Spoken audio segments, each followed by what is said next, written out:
veterans, soldiers of past and present battles, widows and families, and all those gathered here today, warm greetings to everyone on this very special day of remembrance.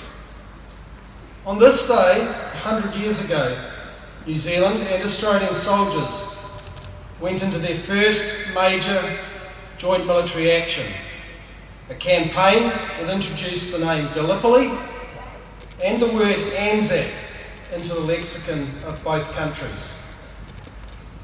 Between 1914 and 1918, about 10% of the total New Zealand population, almost 100,000, served in the war, and several thousand more served in the Royal Navy, British Army and with the Australian Forces.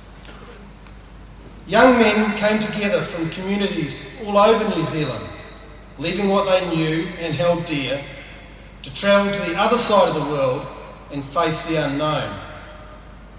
More than 40,000 New Zealanders were wounded in the war, and while they lived to come home, the war stayed with them for the rest of their lives. In New Zealand and Australia, we gather on April the 25th every year to acknowledge the sacrifice of all those who died in war and the contribution of the men and women who've served in all conflicts in both combat and peacekeeping roles. We also remember those veterans who return home from military deployments, often carrying unseen mental scars and trauma of what they have experienced. Every community in New Zealand has a cenotaph or war memorial that bears the name of local men and women who answered the call to patriotism or adventure, but sadly never returned. Today, above all days, we should remember that each name represents a husband, a father, a son, a daughter, or a mate whose death was a tragedy for both family and friends. On this day, from Cape Reinga to Bluff, communities are coming together at services like this to remember young men and women who served in places like Jutland or Dili or anywhere in between and never came home. Their bodies lie in the four corners of the world, and their names have joined the names from earlier conflicts on the war memorials. But this simple act of remembrance ensures they always remain part of our communities, part of our nation. Unlike most other nations, New Zealand does not celebrate the anniversary of the great military victory on the day as the day on which we acknowledge military service. Instead, we come together to commemorate all those who've lost their lives on the land, at sea or in the air,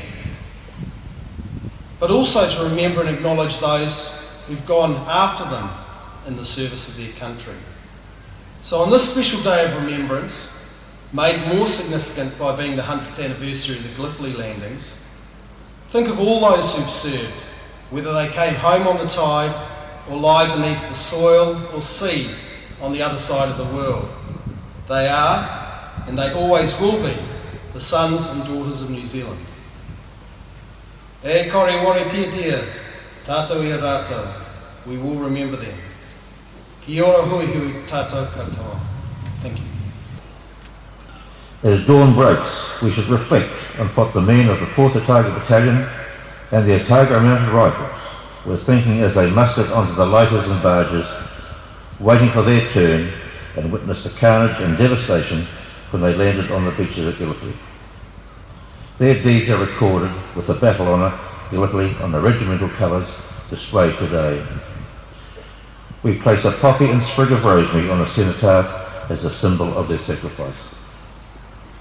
They shall grow not old, as we that are left grow old. Age shall not weary them, nor the years condemn. At the going down of the sun, and in the morning, we will remember them, lest we forget.